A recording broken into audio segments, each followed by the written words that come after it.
What it is, my channel, Peace and Grease here, bringing you another WDIF, or Where Do I Find? And today we're talking Orokin Cells. Now, Orokin Cells are a rare resource that can drop from breakable containers, lockers, and enemies, as well as have a chance to drop from nearly every single boss in the game of Warframe. However, they do not drop in abundance, and they are RNG based, meaning you can run a mission and get one, you can run that same mission over again and get none. For these reasons, I recommend you bring your farming loadout. Now, your farming loadout can consist of a Necros or an Ivara, or perhaps an Atlas or a Hydroid with the Syndicate augments. Now, if you have a Smeedy Kividi, yeah, if you've got whatever a Kividi is, if you have a Smeedy Kitty, I recommend you bring that dude along with you and get those resource boosters clicking. I know I say it every WDIF, but it is even more so important with Orokin Cells, and I'll get to the reason why in a moment. So, when it comes to farming for resources, we as Warframe players like to know the suggested or the supposed quote-unquote best location to farm them. In the game of Warframe, most resources have an ideal location. Those spots where they actually have a higher drop rate than any other spot. However, Orokin Cells really seem to be the exception to this rule.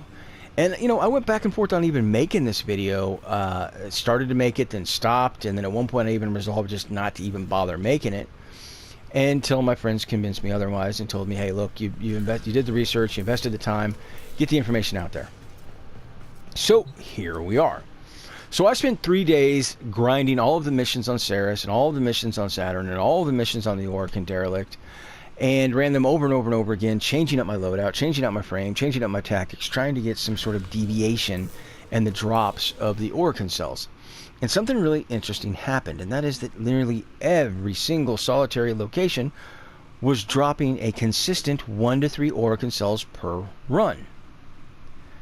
Now, my testing parameters consisted of running all these missions solo. If it was a timed mission, 20 minutes. If it was a wave mission, 20 waves, so 20. And every single one of the locations was dropping a consistent 1 to 3 Orokin Cells. Now, this really surprised me, because back in the day when I needed Orokin Cells, my go-to spot was Gabby on Ceres and Poseidon on Saturn, and even those locations, running them solo for 20 minutes, I was literally only getting 1 to 3 Orokin Cells per run. So the first day, I started to consider it was just coincidence or RNG. By day 2, I started to really doubt the whole, oh, it's coincidence or RNG idea. By day 3, I had completely dismissed the RNG or coincidence theory, because by day 2, at least I would have seen some sort of changes in my drop rate if it was those factors. By day 3, guaranteed.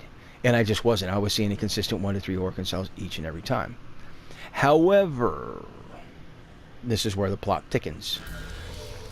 Upon doing all this researching and testing after those 3 days, I actually squatted up with some of my online friends, and we actually started running some missions. I think we were running Poseidon on Saturn. I don't remember exactly where we were running the mission on Saturn, but we were running a mission on Saturn, and I noticed that the drop rate for Orokin Cells had dramatically increased. Now, this really confused me and perplexed me, since I had just spent 3 days and countless hours running these missions and couldn't figure out any kind of increase in drop rate. But yet here I am with the full squad, and there's an increase in drop rate. But ultimately, this just makes sense. I mean, think about it for a minute. If I have a full fire team and I go into these missions versus going in solo, with the full squad, I'm getting more enemy spawning. With more enemy spawning, I'm getting more chances for Orokin Cell drops. So, it just makes perfect sense.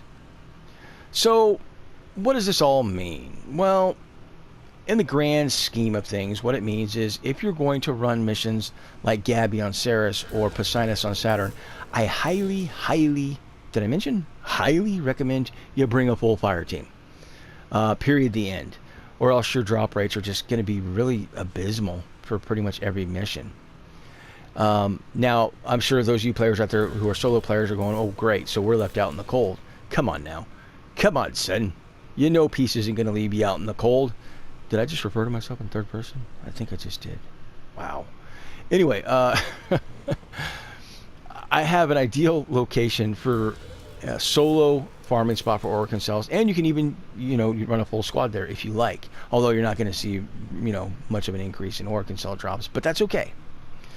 So let's go over these 3 locations real quick, and then I'll tell you my preferred location now as it stands for farming Orokin Cells. So, as I said, these Orokin Cells can drop from Ceres, they can drop from Saturn, and they can drop from the Orokin Derelict. Now, if you're a newer player, I do not recommend the Orokin Derelict. It's kind of off in the star chart by itself. You may not have access to it. You may not have the credits to buy all the Orokin Derelict keys that are required. Not to mention, these enemies are going to be punching above your weight class. And if you're going to plan on taking on Lephantis, you may be ill-equipped to do so. He can be a handful if you're a newer player. Furthermore, I don't recommend Saturn for newer players because the same or very similar reasons, which is it is kind of later in the star chart and the enemies are still going to be punching above your weight class. Furthermore, when dealing with Ruck, if you're a newer player, you may not be familiar with his overall mechanics. So those are the reasons why I personally don't recommend Saturn for newer players. Now, if you're an experienced player, Saturn and the Orokin Derelict are perfectly viable options for farming Orokin Cells. So if you're an experienced player, those are fine locations. However, for newer players, I recommend Ceres, as we have talked about. Again, if you're going to squad up and farm for Orokin Cells, Gabby is a great location, and Saturn on Poseidonus is a great location if you're going to squad up. Now, if you're going to solo, what should you do? I recommend speed running the bosses. Now, in my testing for speed running the bosses, what I was finding that I was getting on average between 1 Orokin Cell per run. My runs were taking me about a minute-ish to get through. So I was getting in 20 minutes about 20 Orokin Cells, and that's speed running, no resource booster. So I honestly recommend Extra to speed run those 2 bosses, Krill and Vor. And what's really great about Extra is you get 2 bosses instead of 1.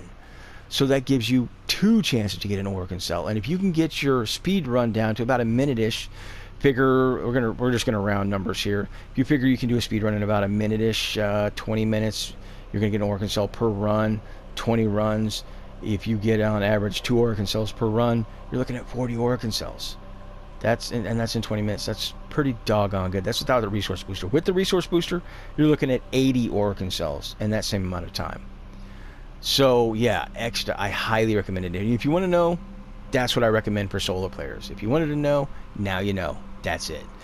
In fact, Extra has pretty much become my current farming location for Orokin Cells. Now, throughout this video, I could have really clickbaited this vid up really hardcore. I could have popped a resource booster, ran a mission like crazy until I got an insane amount of Orokin Cells and said, look, this is the quote-unquote best location to run. But you know what? That's not truthful, and I'm not going to lie to you guys. So, ultimately, to wrap up this video, those are the locations I recommend. If you're going to run any other mission, whether it's Gabby, whether it's Poseidonus, squad up. If you're going to solo, I recommend you speed run the bosses on Extra. Again, let me know down in the comment section what you guys think, what kind of Orokin Cell farming you do. And until next time, peace and grace.